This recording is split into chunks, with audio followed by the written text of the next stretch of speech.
Meu nome é Laurilene Negrão, sou aluna do 8º período de Pedagogia e junto com as graduandas Elane Silva, Valcicleia Castro, Suelen Santos e Manuele Cristina, iremos apresentar o trabalho intitulado A Inclusão Social do Surdo na Sociedade Contemporânea Globalizada, uma reflexão sobre os desafios encontrados.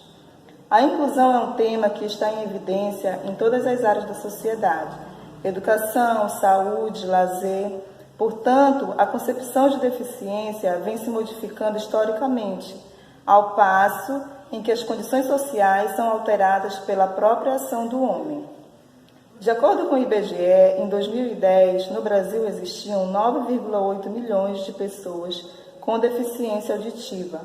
E discutir sobre a inclusão destas pessoas e como ela está existindo na sociedade aponta para suas necessidades que por muito tempo foram negligenciadas.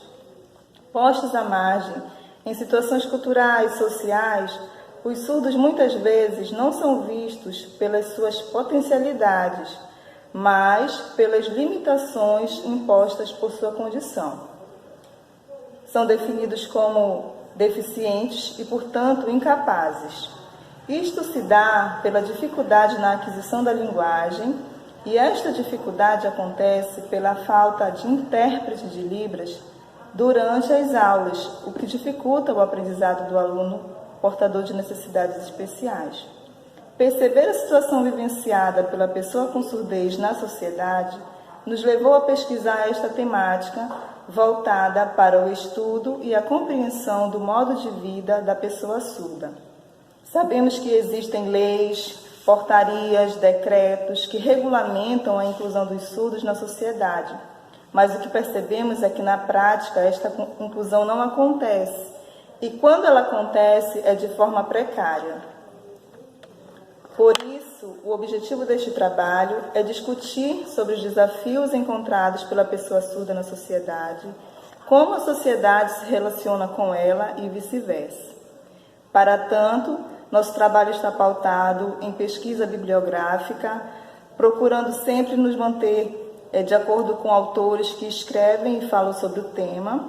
E, além disso, nós realizamos uma entrevista com uma jovem surda, que nós denominamos Clara, e com a mãe dela, que nós denominamos Maria, para poder compreender, através da fala da pessoa surda, como ela observa esta inclusão na sociedade e o que é que precisa ser feito para que esta inclusão aconteça de fato e de direito.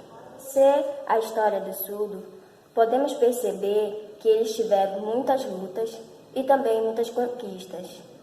Segundo Barbosa, foi em 1835 que a educação especial ela passa a dar os primeiros passos. A inclusão do aluno com surdez deve acontecer desde a educação infantil até a educação superior, garantindo-lhe desde cedo utilizar recursos de que necessita para superar as barreiras no processo educacional e usufruir de seus direitos escolares, exercendo assim sua cidadania de acordo com os princípios constitucionais do nosso país. Todos possuem as mesmas necessidades que nós ouvintes. No entanto, para eles é uma tarefa tão rotineira como ir ao supermercado pode ser um grande desafio. Por isso, nem todos podem vivenciar esse mundo em sua totalidade. Como podemos compreender os surdos de nossa sociedade se nós não temos os conhecimentos necessários para nos comunicarmos com eles?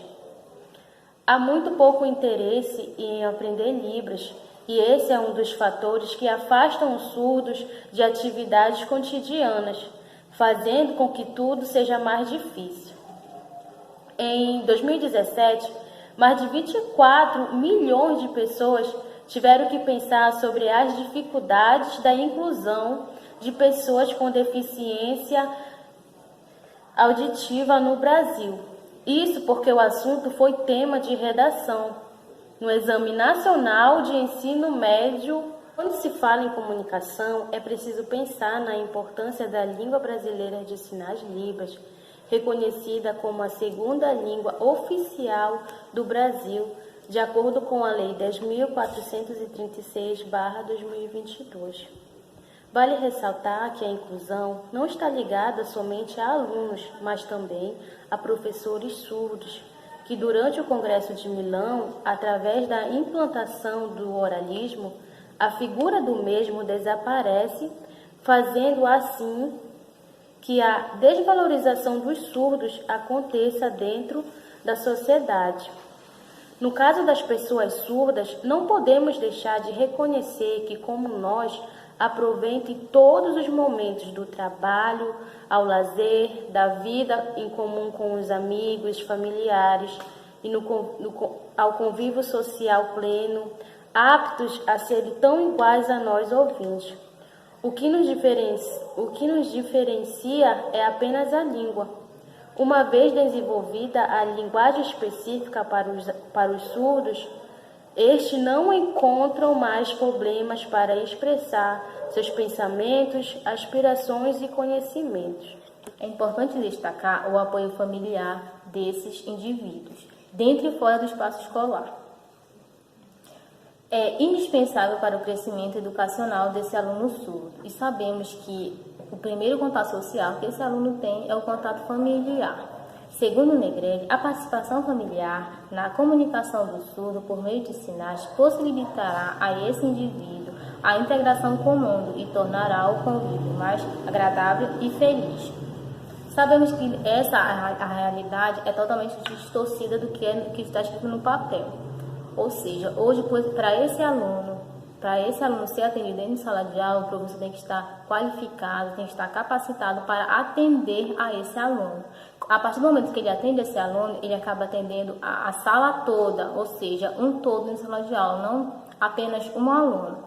E quando esse professor não está capacitado para estar ali, para introduzir a Libras para esse aluno, ou seja, esse aluno é prejudicado dentro de sala de aula. Segundo o relato da mãe, que nós acompanhamos, fizemos uma entrevista, foi que ela relatou.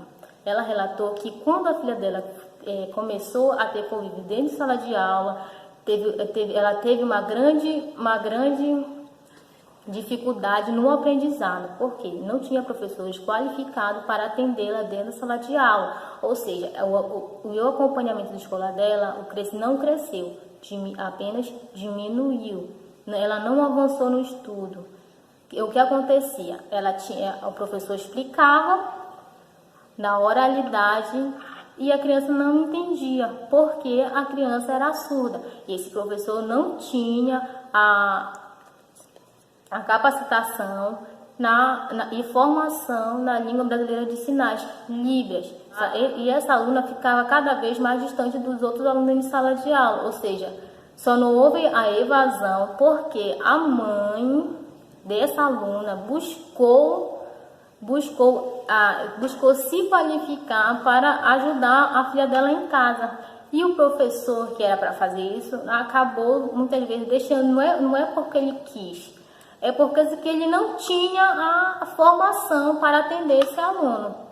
E hoje sabemos que não é difícil um professor se formar, se qualificar em língua brasileira de sinais, fazer cursos. Sabemos que os cursos estão aí, basta o professor, o aluno se disponibilizar a fazer. Ou seja, se essa mãe não corresse atrás do recurso para ela ajudar a filha dela, essa aluna seria mais uma perda dentro da escola.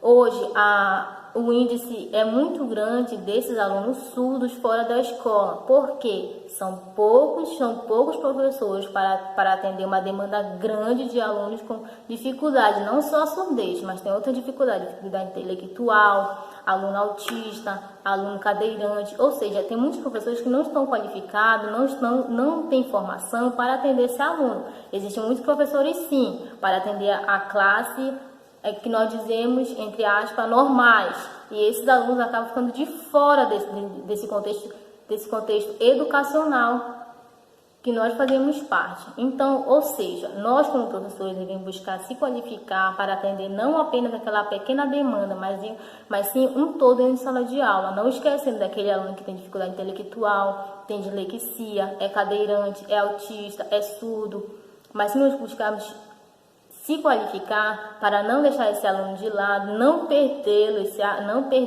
aluno e fazer apenas que ele avance. A comunidade surda já tiveram uma conquista muito grande, no entanto é preciso que a sociedade como um todo faça o seu papel na busca de conhecimento e aceitação. No relato da mãe, ela não esperou alguém vir ajudar a filha dela, ela correu atrás. Quando ela começou a relatar, eu e meus colegas começamos a pensar o quê?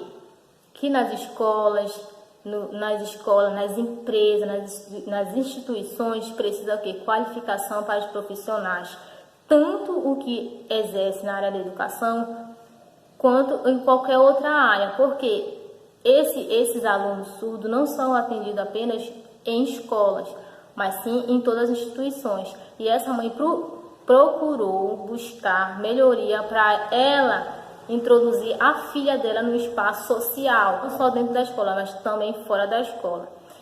Ressaltamos ainda que para atender essas necessidades naturais e preservar o direito do indivíduo surdo são completamente em qualquer meio, seja ele educacional, cultural ou social. Projetos voltados para a política de acessibilidade, nesse caso específico os surdos. Conclui-se que estes estão bem distantes do ideal para que as pessoas em questão tenham efetivamente sua participação na sociedade como cidadão de direito.